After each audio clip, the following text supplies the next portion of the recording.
পরে আমাকে, আমি যখন পার হতে লাগছে আমাকে এরকম করে হাত ধরছে একজন, হাত ধরে বলছে, এনামুল হক মনি, আপনার রাত 1টায় কোরিয়াতে ফ্লাইট না? তো আমি তো স্বাভাবিকভাবে চিনতে পারিনি, আমি ভাবছি যে আমাকে যারা ডকুমেন্ট দিবে তাদের মনে হয় কেউ, তারা ওয়েট করতেছে আমার জন্যে। তাই আমি বলছি জি, আমি এনামুল হক মনি। তো জি বলার সাথে সাথেই একদম রাস্তার ওখানেই ওদের মাইক্রো সেট করা ছিল, মাইক্রোর একটা দরজা খোলা কার। তো কারের দরজা খোলা, আমাকে এরকম হাত ধরাই আছে, এনামুল হক মনি জিজ্ঞেস করছে, আমি যখন স্বীকার করছি, এরকম ধাক্কা দিয়ে আমাকে গাড়ির মধ্যে ফেলে দিছে। আর ভেতরে 2-3 জন ছিল, ভেতরে 2-3 জন আমাকে এরকম করে ধরে ভিতরে টান দিয়ে ঢুকাই নিছে।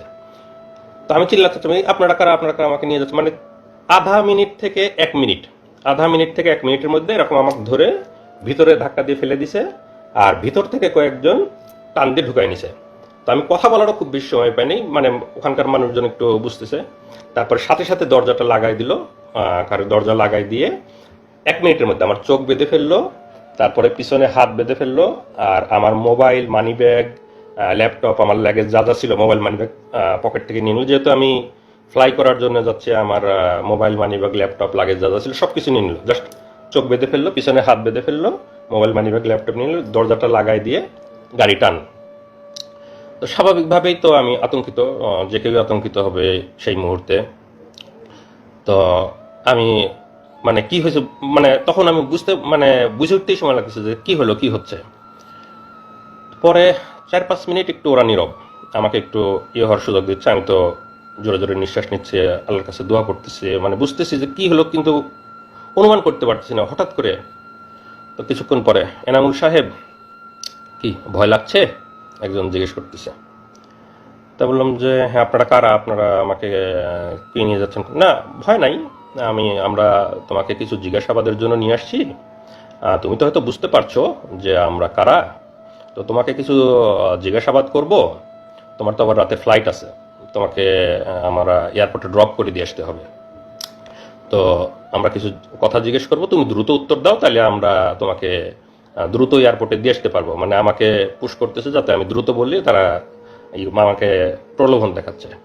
তো বলো, তুমি কোরিয়াতে কি করো, কোরিয়াতে কি করো, সরকার বিরোধী লেখালেখি করো, দেশে কোথায় পড়াশোনা করছো, ছাত্র রাজনীতি করতা, তোমরা সামনে নির্বাচন, নির্বাচনকে সামনে রেখে কি কি অপপরিকল্পনা করতেছো, আমাদের সরকারকে তোমরা ইয়ে করার চেষ্টা করতেছো, সরকারকে ডিফিট করার চেষ্টা করতেছো, অনলাইনে তোমরা অনেকভাবে চেষ্টা করতেছো, লেখালেখি করতেছো, বলো কি কি করতে ছাত্র জীবনে, কোরিয়াতে কি কি করো, এগুলো বলো। আর আমার মোবাইল তো ওদের কাছে, আমার ফেসবুক, মেসেঞ্জার, তারপরে জিমেইল, যত চ্যাটই আছে সবগুলো ঘাটতেছে, কন্ট্যাক্ট লিস্ট, কল লিস্ট ঘাটতেছে, আমাকে জিজ্ঞাসাবাদ করতেছে। তা আমি আমার স্টুডেন্ট লাইফ থেকে বলতেছি যে আমি এরকম বাংলাদেশ কৃষি বিশ্ববিদ্যালয়ে পড়তাম, আমি ভেটেরিনারিতে অনার্স করছি, মাইক্রোবায়োলজিতে মাস্টার্স করছি, তারপরে আমি কোরিয়াতে আসছি, আমি পিএইচডি করছি, পিএইচডি শেষে আসছিলাম। আমি আমার মতো করে আমার ছাত্র জীবন, আমার সব কিছু বর্ণনা, না আরও কিছু আছে, আরও কিছু আছে, আরও বলো, মানে পুশ করতেছে এরকম। তো বারে বারে আমি আমার মতো করে বলার চেষ্টা করতেছি, না তুমি এভাবে বললে তো ইনফরমেশন আমরা পাচ্ছি না। তারপরে আরও আরও তারেক জিয়া বা বড় বড় জায়গায় কানেকশন, তারা আমাকে এরকম মনে করছে বড় বড় জায়গায় কানেকশন আছে আমার, ওরকম বলো, আরও কিছু বলো, তুমি এরকম হলে কিন্তু ফ্লাইট মিস হবে, আমাদেরকে আবার দিয়ে আসতে হবে। তারপরেও আমি আমার মতো বলতেছি, মাঝে মাঝে ভয় লাগতেছে, আবার একটু হয়ে যাচ্ছে। তো পরে বললো যে এই, ওরা একজন আবার আরেকজনকে ফোন দিচ্ছে, এই একটু এয়ারপোর্টে ফোন দাও তো, এনা একটা যাত্রীর একটু দেরি হবে, তো তাকে আমরা দিয়ে আসবো। আমাকে মানে চোখ বাঁধা অবস্থা আমি শুনতেছি আর কি। তো বলছে না, বলে আমরা এয়ারপোর্টে ফোন দিছি, তোমাকে আমরা দিয়ে আসবো, একটু দেরি হবে, তুমি বলো, তুমি বলো, তুমি আমাদেরকে বলতে থাকো। তো এইভাবে আমি বলতে বলতে, না ঠিক আছে, তোমার মনে হয় আজকে যাওয়া হবে না, চলো আমাদের সাথে চলো, আমরা তোমাকে কালকে দিয়ে আসবো, কালকে তোমাকে এয়ারপোর্টে দিয়ে আসবো। পরে আমাকে চোখ বাঁধা অবস্থায় ওদের প্রায় 1 ঘন্টা মতো ড্রাইভ করে নিয়ে গেল ওদের অফিসে। তো নিয়ে যাওয়ার পরে আমাকে হাত ধরে সিঁড়ি দিয়ে উপরে তুলতেছে, বলতেছে ভাই সিঁড়ি আস্তে আস্তে উপরে না, আমাকে বোঝাচ্ছে আর কি। তা আমি সিঁড়ি আস্তে আস্তে, চোখ বাঁধা সব কিছু। তো মনে হয় 3 তলাতে নিয়ে গেল আমাকে, চোখ বাঁধা অবস্থায় 3 তলাতে নিয়ে গেল।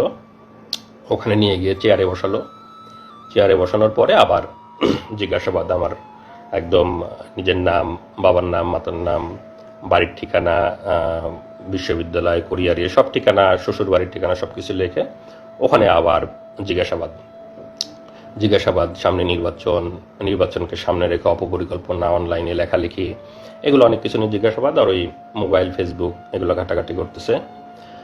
আর যেটা করে ওখানে তো এমনিতেই সবসময় মানসিক একটা ভয়ের মধ্যে, যে কেউ চোখ বাঁধা, আমি কোথায় জানি না, মানসিক একটা ভয়। আর কানের কাছে মাঝে মাঝে এসে বন্দুক লোড করার মতো ক্রস করে শব্দ করে, যাতে আরো ভয় পায়, আরো বলে।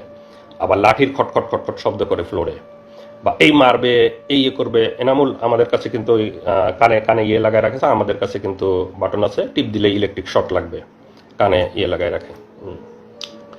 এরকম একটা মানসিক ভীতিকর একটা অবস্থা, যে বন্দুক লোডের শব্দ করে, লাঠির শব্দ করে, আবার এরকম ইয়ে করে। তা আমি আল্লাহর রহমত যে আমি আমার কথাগুলো মোটামুটি স্পষ্ট বের হচ্ছিল, তা আমি ওদের সাথে স্বাভাবিকভাবে কথা বলতে পারতেছিলাম। বেশি মানে যে একদম কথা জড়ো হয়ে আটকে গেছে এরকম না, ওই রকম হলে ওরা টর্চার আরো বেশি করে মারে। তা আমাকে সেই রকম আর ইয়ে করতে হবে, আমাকে জিজ্ঞাসাবাদ করতেছে, আমি বলতেছি আমার মোবাইল, ইমেইল, চ্যাট বক্স সবকিছু ঘাটতেছে, এবং তারা ভাবতেছে আমি খুব শীর্ষ পর্যায়ের নেতা, শীর্ষ পর্যায়ের কানেকশন আছে, এগুলা বের করার চেষ্টা করতেছে, কিন্তু সেরকম কোনো কিছু ওরা পাচ্ছে না। পরে সারা রাত ধরে জিজ্ঞাসা করার পরে আমাকে পরের দিন সকালে ওদের গুমের যে রুম, সেই গুমের রুমে নিয়ে রাখে। তো র্যাবের যে গুমে, আমি এখনো বলতেছি যে আমি এখনো তো র্যাব জানি না, আর একটু পরে বলবো, তারপর এই মুহূর্তে বলে রাখি র্যাব, কারণ আমার এখনো তো চোখ বাঁধা, আমি তো জানি না। তো গুমের রুমে যখন রাখলো, তো তখন ওখানে গিয়ে দেখি যে ওখানে আরো কয়েকজন বিভিন্ন জায়গা থেকে ওরা তুলে নিয়ে আসছে, গুম করে নিয়ে আসছে, তাদেরকেও রাখছে। তো আমাকে আর একজনের সাথে রাখলো, আমরা দুইজন এক রুমে। তো সাধারণত ওরা একজনকে এক রুমে রাখে, আমাকে আর একজনের সাথে রাখলো। তো আমরা দুইজন, সেই ছেলেটার বাড়ি কুমিল্লা, সে হয়তো কোনোদিন আসবে, এসে কথা বলবে আপনাদের সামনে। তো রাখার পরে আমাকে ওখানে সকালে নাস্তা দিল। তো নাস্তা তো স্বাভাবিকভাবেই খাওয়ার কোনো অবস্থা নাই, আমি আসি ওখানে মানে একদম হতভম্ব, কি হলো, আমি গতকালকে ফ্লাইট, আমি কোরিয়াতে যাব, আমার পিএইচডি এর শেষ থিসিস জমা দিতে হবে, এরকম সব চিন্তা করতেছে, একদম হতভম্ব। তো সেই ছেলেটার সাথে কথা বলতেছে, যে ছেলেটা আমার রুমে ছিল গুম, আর পাশের দুইটা রুমে আরো দুইজন একজন, মোট 5 জন আমরা একসাথে গুম ছিলাম। তো এই অবস্থায় আমি খুবই তো চিন্তিত, আপনারা স্বাভাবিকভাবে বুঝতে পারছেন আমার মানসিক অবস্থা। আমি আমার ফ্যামিলি, আমার বউ, আমার বাচ্চা তখন 2.5 বছর বয়স, সবাইকে নিয়ে চিন্তা করতেছি। তো আমার মানে আমি কোনোভাবে মানে চেষ্টা করতেছি যে আমার ফ্যামিলিকে যদি একটু জানাইতে পারতাম যে আমি অন্তত বেঁচে আছি, বা আমি তো স্বাভাবিক যে আমি যে গতকালকে কোরিয়াতে যাই নাই, আমার ফ্যামিলি কিভাবে চিন্তা করতেছে, কান্না করতেছে, সেটা তো আমি ওখান থেকে বুঝতে পারতেছি, কিন্তু আমি তো তাদের কাছে পৌঁছাতে পারতেছি না, কোনোভাবে জানাইতে পারতেছি না। তো সামনে যারা গার্ড দেয়, তখন আমার যখন গুমের রুমে দিছে, রুমের মধ্যে রাখছে, তখন আমার চোখ খুলে দিছে। তো চোখ খুলে দেওয়ার পরে সামনে মানে রডের দরজা, আর সামনে আর একটা সলিড দরজা থাকে। তো রডের দরজা লাগাই দিলে সামনে যারা নিরাপত্তা কর্মী থাকে তাদের দেখা যায়, আর মানে সলিড দরজাটা লাগাই দিলে দেখা যায় না। তো ওরা রডের দরজাটা লাগাই রাখছে, সামনে যারা নিরাপত্তা রক্ষী যারা হাঁটতেছে তাদেরকে দেখা যাচ্ছে। তো আমি তাদেরকে বারে বারে বলছি, তারা বলছে ভাই কোথা থেকে আসছেন, এটা জিজ্ঞেস করে। আমি বললাম যে আমি এরকম কোরিয়াতে পিএইচডি করতাম, গতকালকে ফ্লাইট ছিল, আমাকে এয়ারপোর্ট থেকে তুলে নিয়ে আসছে এরকম। তারপরে আমার ওয়াইফের বর্ণনা, আমার ছোট ছেলের কথা শুনে ওরাও একটু মানে মন নরম হয়েছে, আরে আপনার একটা ছোট ছেলে আছে এরকম ইয়ে। তো ওরা একটু মানে ভদ্র এবং আমাদের প্রতি খুবই সহমর্মী। তারাই করে ভাই আল্লাহ আল্লাহ করেন, কোনো কিছু হবে না। মানে অফিসারগুলা মানে টপ লেভেলের, মানে হাসিনা বাইসে বাইসে সবগুলা অফিসার একদম সর্বোচ্চ লেভেলের শুয়োরগুলোকে বসাইছে, কিন্তু যারা লোয়ার লেভেলের তারা অনেক মানে সিম্প্যাথেটিক এবং অনেক সহমর্মী, তারা আমাদের বিষয়গুলো বোঝে, তারা অনেক সান্ত্বনা দিচ্ছে, ভাই আল্লাহ আল্লাহ করেন, ঠিক হয়ে যাবে ইনশাল্লাহ, কিছুই হবে না, এরকম বোঝানোর চেষ্টা। আমি ওদেরকে অনেক অনুরোধ করি, ভাই আমার ওয়াইফ ওদিকে কান্নাকাটি করতেছে, ভাই আমার ওরা মরে যাবে, আমি অনেক একটু ওদেরকে যদি জানাইতে পারতাম, ভাই আমার ওয়াইফ একটু জানান যে আমি অন্তত বেঁচে আছি, এইটুক জানান ভাই। অনেক কান্নাকাটি করতেছে, অনেক রিকোয়েস্ট করতেছে। তো কোনো না ভাই, আমার ওদের কাছে মোবাইল, ওদের ডিউটিরত অবস্থায় মোবাইল আনার অনুমতি নেই, ভাই আমাদের মোবাইল আনার কোনো অনুমতি নাই, আপনি এগুলো বলেন না। এরকম সকাল থেকে দুপুর পর্যন্ত চলে যাচ্ছে, তাও কোনো ইয়ে হয় না। আমি তো বারে বারে চেষ্টা করতেছি ওদেরকে রিকোয়েস্ট করে, মানে যেভাবেই হোক একটু ইয়ে করার। বারে আমার যে রুমমেট ছিল তাকে বলতেছি। পরে এক সময় একটা মানে যে গার্ড ছিল তার একটি হয়েছে, তো বলতেছে যে ভাই ঠিক আছে আপনি এক কাজ করেন, আপনার নাম্বারটা আমাকে বলেন, আপনার ওয়াইফের নাম্বার, আমার তো এখন ডিউটি, আমি ডিউটি শেষ করে গিয়ে আপনার ওয়াইফকে বলার চেষ্টা করব। তো আপনি নাম্বারটা বলেন, আপনি কাউকে বলেন না, আমি আপনার ছোট ছেলে আছে, এটা শুনে আমার অনেক মায়া লাগছে, আমি আপনার ওয়াইফকে বলার চেষ্টা করি। তো আমি তাকে আমার ওয়াইফের নাম্বারটা বলি। তো সে একটু ওয়াইফের নাম্বারটা কোথাও লিখে নেয় যে আমি ডিউটি শেষ করে গিয়ে চেষ্টা করবো আপনার ওয়াইফকে। আমি অনেক অনেক কান্নাকাটি করছে, অনেক রিকোয়েস্ট করছে। তো এই পর্যায়ে আমাকে ওইখানে মানে ঘুমের যে রুম ওখানে রেখে দেয়, ওই অবস্থায় থাকি। আমাকে ওখানে 3 বেলা খাবার টাবার দেওয়া শুরু করে।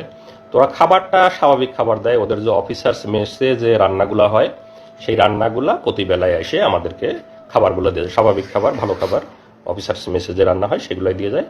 তো সকাল দুপুর রাত ওভাবে খাবার দিতে থাকলো, আমাকে ঘুমের রুমে ওভাবে রেখে দিল। তো এই পর্যন্ত আমার অধ্যায়ের একটু বিরতি, এরপরে আমার আরও বর্ণনা শুরু হবে।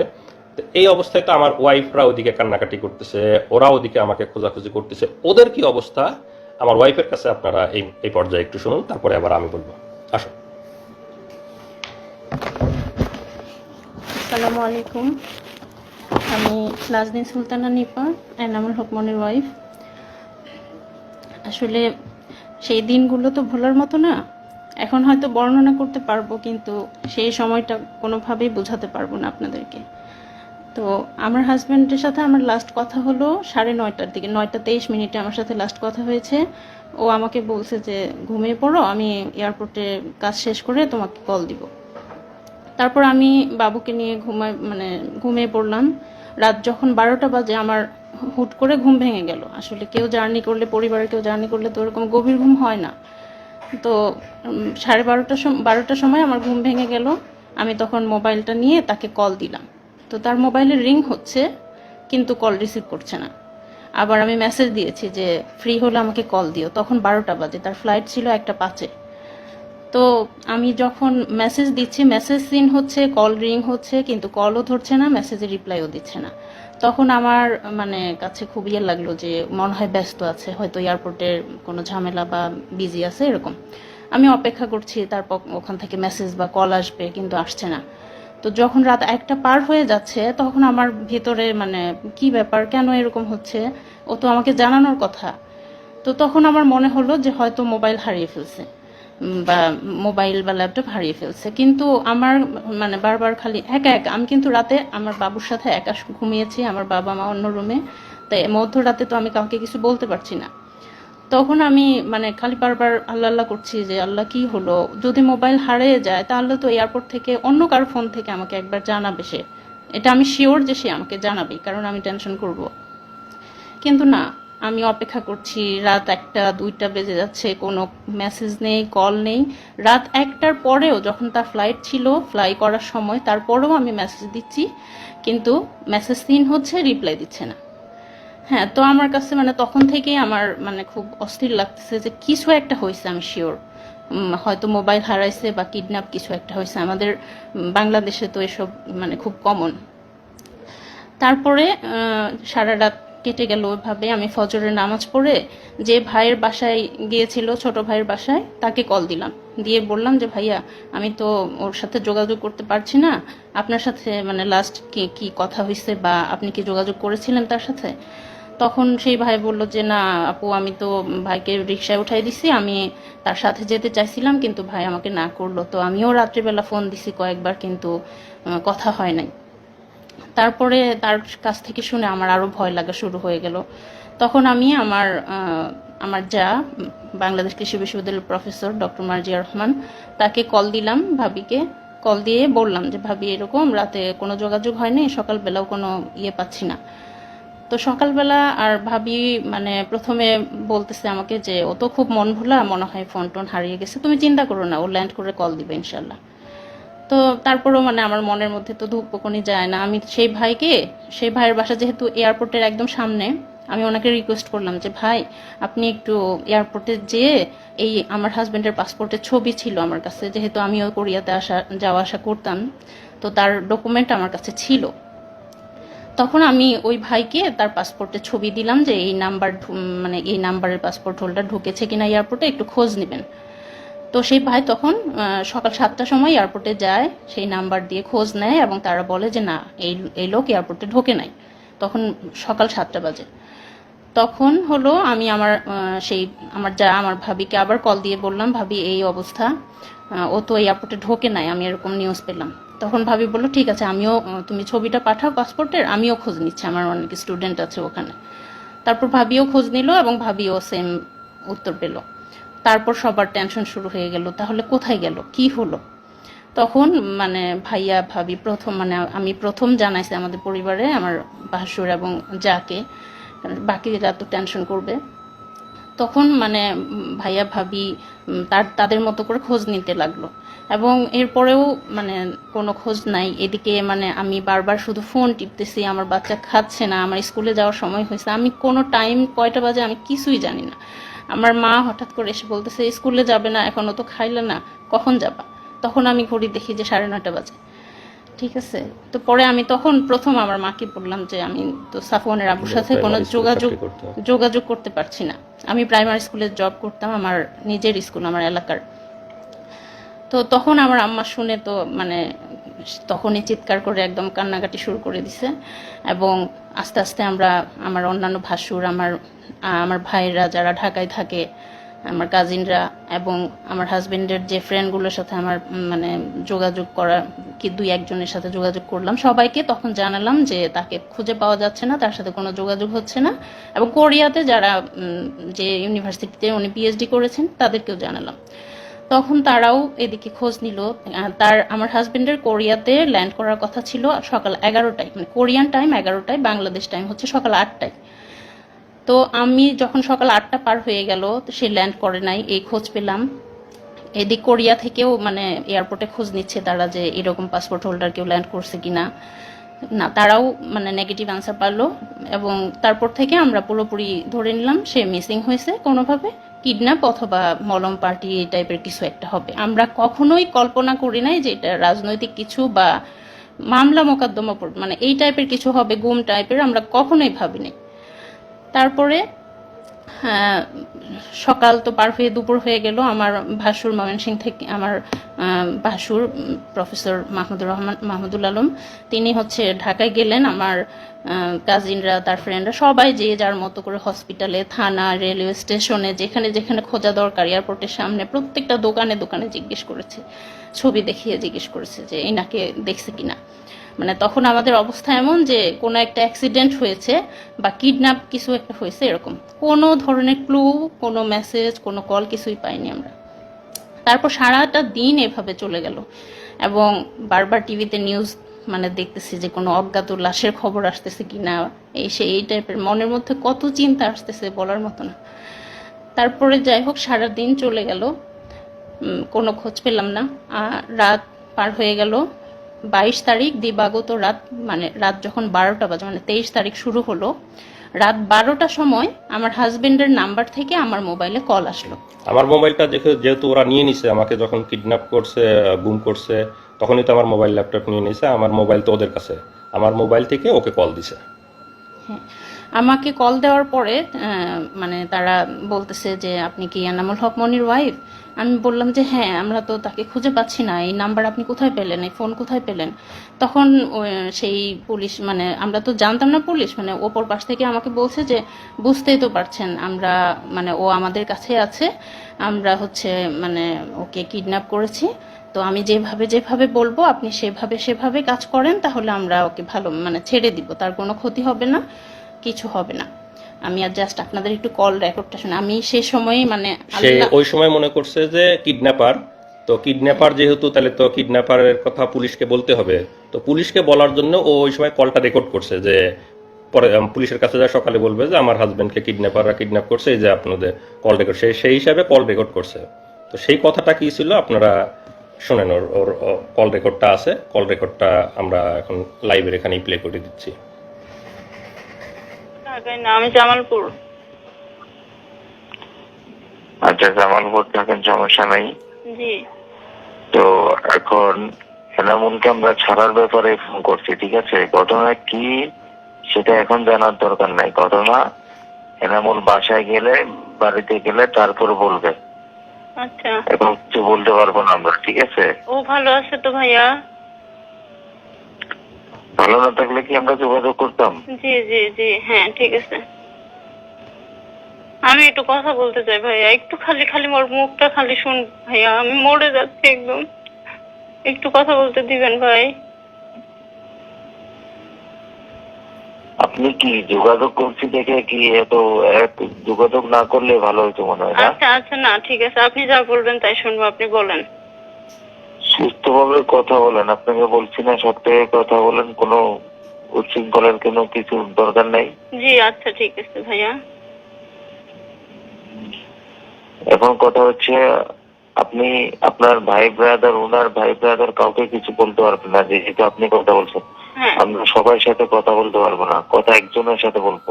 জি আর আপনি কাউকে কিছু বলার দরকার নাই যদি এনামুলকে পাওয়ার ইচ্ছা থাকে, আচ্ছা, বলবো না আমি কাউকে। কারণ কে কোন দিক দিয়ে কি সমস্যা করে সেটা বলা যায় না, ঠিক আছে? জি বলবো না ভাইয়া। এখন আপনাদের দরকার এনামুলকে সুস্থভাবে পাওয়ার, আমরা বুঝি এটা। জি তো সুস্থভাবে পাইতে হলে আমরা যেভাবে বলবো সেভাবে করতে হবে। আচ্ছা বলেন। তা আমাদের 1.5 লক্ষ টাকা দিতে হবে। 1.5 লক্ষ টাকা কখন দিব ভাইয়া? এখন দিবেন?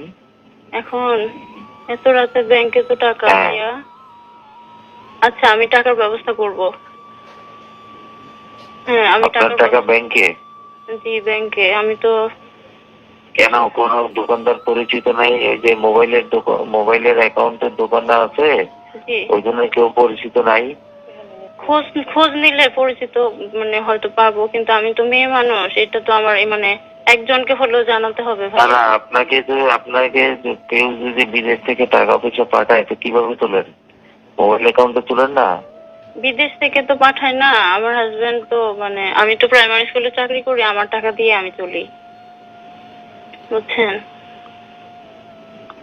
তো টাকা পাঠায় না। তারপরে তো এটা এখন তো আর আগের মতো দুনিয়াদারি নাই, ঠিক আছে? জি, আমি যেভাবে হোক পাঠাই দিব ভাই, এখনই আজকেই পাঠাই দিব ইনশাল্লাহ। আপনি দেখেন, চেষ্টা করেন, যদি পাঠাতে পারেন আমরা রাতের মধ্যে ছেড়ে দিব। আচ্ছা, আর যদি কথা হলো আপনার যত দেরি হবে আমাদেরও দেরি হবে। না আমরা পাঠাই দিব ভাই রাতের আর মধ্যে। যদি কাউকে কিছু বলেন, কারোর সাথে পরামর্শ করেন, সবাই কিন্তু পরামর্শ নেগেটিভ দিবে, কেউ কিন্তু না, সুস্থভাবে আমি এনামুল একজনকে ফিরে জানাই, আসে আমার সেজন্য কিছু আমার বলবে না। একটা ভাই আছে, আমি আমার ভাইকে, আমার ভাই ইসলামপুরে থাকে, আপনি কথা বলছেন মনে হয় তার সাথে, আমি ওনাকে জানাই, উনি টাকার ব্যবস্থা করে দিবে, ওনার পরিচিত বিকাশের লোক আছে। ইসলামপুরে কে থাকে? আমার বড় বোনের জামাই, আমার বলেন, ওনাকে বলেন না হয় আমার রবি নম্বরে ফোন করতে, আচ্ছা অথবা আপনি ওনার সাথে কথা বলে আমাকে ফোন করেন। রবি নাম্বারে করেন, ওর মোবাইল এখন বন্ধ করে দিব। আচ্ছা ঠিক ওর আছে। মোবাইল সময় একেবারে ওকে গাড়িতে তোলার পরে ওকে মোবাইল দেওয়া হবে। আচ্ছা ভাই, আমরা টাকা পাঠিয়ে দেবো, কোনো সমস্যা নাই। হ্যাঁ, টাকা পাঠিয়ে আরে ভাই, আমরা যেটা চাইছি সেটা দিলে আর আপনাদের সাথে কোনো বেমানি করে কেন করবো? কোনো জি দরকার জি আছে? জি জি ভাইয়া, আমি পাঠিয়ে দেবো টাকা, রাতেই পাঠাবো। ঠিক আছে, জি রাখেন। আপনি আপনার লোককে বলেন বা আপনি কথা বলেন, ওই রবি নাম্বার ফোন দেন, আপনি আপনার লোকের সাথে কথা বলেন। আচ্ছা আচ্ছা ঠিক আছে। ঠিক আছে, আচ্ছা, রাখেন। আল্লাহ গো। তাড়াতাড়ি বলো। তা আমি তো ঘুমের রুমেই আছি এখনো, ওদের সাথে এখনো এগুলা হচ্ছে। তারপরে বলো। তারপর আমি বললাম যে আমাকে বললো যত দ্রুত আমি টাকা পাঠাবো তত তাড়াতাড়ি তাকে ছেড়ে দিবে, এবং গাড়ি রেডি আছে, জাস্ট টাকাটা পেলে তাকে ছেড়ে দিবে। আমি সকাল মানে 6টার সময় ওনারা আমাকে 4-5টা নাম্বার, ডাচ বাংলা বিকাশ মিলিয়ে প্রায় 4-5টা নাম্বার দিল। সবগুলোতে আমি হচ্ছে সকাল 6টা থেকে 9টা এর মধ্যেই আমি 1 লক্ষ টাকা পাঠাই। ঠিক আছে, যেহেতু শুক্রবার ছিল, আর আমি অনেক রিকোয়েস্ট করছিলাম যে আমাদের কাছে এত বেশি টাকা নাই, আপাতত 1 লাখ, মানে আর শুক্রবার তো বিকাশ থেকে বেশি পাঠাতে পারছি না আমি। এখানে আমি একটু অ্যাড করে দেই। ওরা যখন আমাকে জিজ্ঞাসাবাদ করতেছিল তখন আমার ফিনান্সিয়াল অবস্থা বোঝার চেষ্টা করতেছিল, মানে এটা ওদের গুম, কিডন্যাপ, ক্রসফায়ার, র্যাবের বিজনেস, র্যাব ডিবির বিজনেস। ওরা গুম করে নিয়ে গিয়ে ফিনান্সিয়াল অবস্থা বুঝে, আর্থিক অবস্থা বুঝে, মানে ক্রসফায়ার দিবে না বা মেরে ফেলবে না, এই বিনিময়ে ফ্যামিলির অবস্থা বুঝে যার কাছে যত পারে মানে টাকা পয়সা মানে বিজনেস করে নেয়। তো আমাকে যখন জিজ্ঞাসাবাদ করছে আমি বলছি যে আমি তো পিএইচডি স্টুডেন্ট, কোরিয়াতে থাকি, আমি কিছু টাকা স্কলারশিপ পাই, আমি কদিন আগেই দেশে আসছি, আমার তো ফ্লাইটে অনেক টাকা খরচ হয়ে গেছে, আমার তেমন কোনো টাকা নাই, আমার বাবা রিটায়ার্ড সরকারি চাকরিজীবী, মানে বাবারও তেমন কোনো মানে সব কিছু মিলায়ে বুঝছে যে আমার কাছে খুব বেশি টাকা নাই, মানে আমি যেহেতু স্টুডেন্ট পিএইচডি করি, খুব বেশি সেভিংস নাই, আমার আব্বা রিটায়ার্ড, আমার শ্বশুর হলো বড় গৃহস্থ, তো সব কিছু মিলায় ওরা সেই পরিমাণই ওদের কাছে ডিমান্ড করছে। তারপর আমি সকাল 9টার মধ্যে টাকা পাঠালাম, তারা টাকা পেয়ে আমাকে কনফার্ম করলো যে হ্যাঁ টাকা পেয়েছি, আপনার ছোট ছেলে আছে শুনেছি, তারপর হচ্ছে আমরা ওকে কিছুক্ষণ পরেই ছেড়ে দিব, আপনারা গাড়ি নিয়ে রেডি থাকেন, কিছুক্ষণ পর মোবাইলটা দিয়ে ওকে ছেড়ে দিব। তারপর হলো আমার ভাসুরা ঢাকায় ছিল তখন, আমি তাদেরকে জানালাম যে এরকম এরকম কথা হয়েছে, ওনারা ছেড়ে দিবে, আপনারা গাড়ি নিয়ে রেডি থাকেন। তারা একদম রেডি গাড়ি নিয়ে। হ্যাঁ, এবং আমি মোবাইলটা নিয়ে বসে আছি যে তার একটা কল আসবে, এসে বলবে যে এনামুল এখানে আছে, আমরা তাকে ছেড়ে দিলাম, বা ও আমাকে কল দিয়ে বলবে যে আমি বের হয়েছি। এরকম আমি ফোন নিয়ে বসে আছি, গ্রামে সবাই আমাকে ঘিরে ধরে বসে আছে, কিন্তু কল আর আসে না। সবাই মানে ওয়েট করছি আমরা, এদিকে আমার ভাসুররা ওয়েট করছে, কোনো কল আসে না। একদম 9টা 10টা 11টা বেজে গেল, কোনো কল আসলো না। তখন আমরা বুঝে গেলাম যে এটা মানে আমাদের সাথে ধোঁকা দিয়েছে। তারপর যে নাম্বারগুলোতে টাকা পাঠালাম সবগুলো নাম্বার বন্ধ, যে নাম্বারে কথা বলেছি ফোনে সেটাও বন্ধ, এবং আমরা সেই নাম্বারগুলো ট্র্যাক করার চেষ্টা করেছি। নাম্বারের কোনো মানে ঠিকানা বা আইডি কার্ড যে রেজিস্ট্রেশন করা হয়েছে যে নাম দিয়ে, সেগুলো আমরা খোঁজার চেষ্টা করেছি, সেই কোনো নাম্বারে কোনো রেজিস্ট্রেশন ছিল না সেই সিমগুলোতে। তো তারপর যাই হোক, দুপুর পর্যন্ত এরকম হলো। তখন পর্যন্ত আমরা তো মানে কিডন্যাপার হিসেবেই চিন্তা করেছিলাম।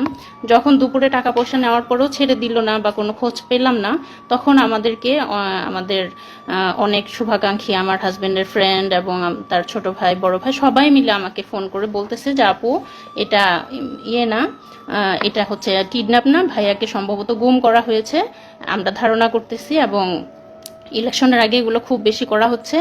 আর হচ্ছে এই মুহূর্তে আমাদের যত বেশি মানে ভাইরাল বা মিডিয়াতে প্রচার করব তত বেশি মানে ভাইয়ের জন্য ভালো, না হলে খারাপ কিছু হয়ে যেতে পারে।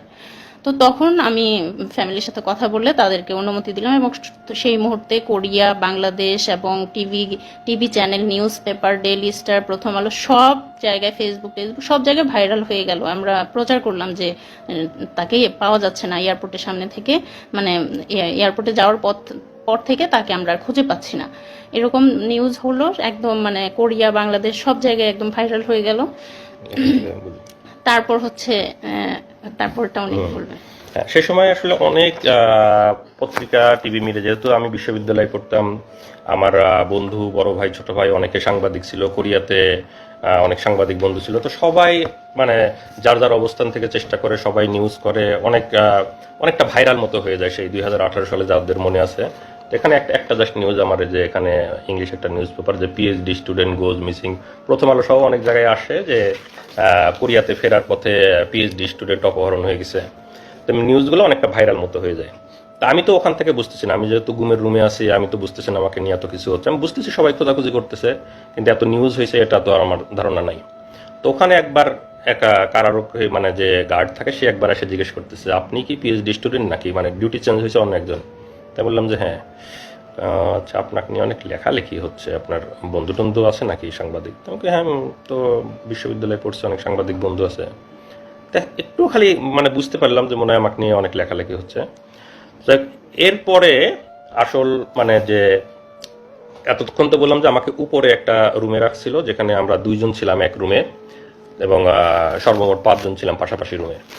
এরপরে আমাকে যে আয়নাঘর আমরা যেটা আসলে বুঝি যে গুমের যে স্পেশাল রুম, সেই স্পেশাল রুমে আমাকে নিয়ে যায়, রাখে, চোখ বেঁধে নিয়ে যায়। তো সেটা হলো যে মানে আমাকে চোখ বেঁধে যখন নিয়ে যায়, আমি এটা আগে একটু বলে নেই, যদিও এই স্টেজে তো আমি দেখতে পাচ্ছি র্যাবের কোন জায়গায় সেটা তো আমি জানি না, পরবর্তীতে জানছি। আমি এই স্টেজেই আপনাদেরকে একটু বলে দিচ্ছি, সেটা হলো যে আমাকে যেখানে রাখছিল সেটা হলো র্যাব 2 বসিলা মোহাম্মদপুর ক্যাম্প।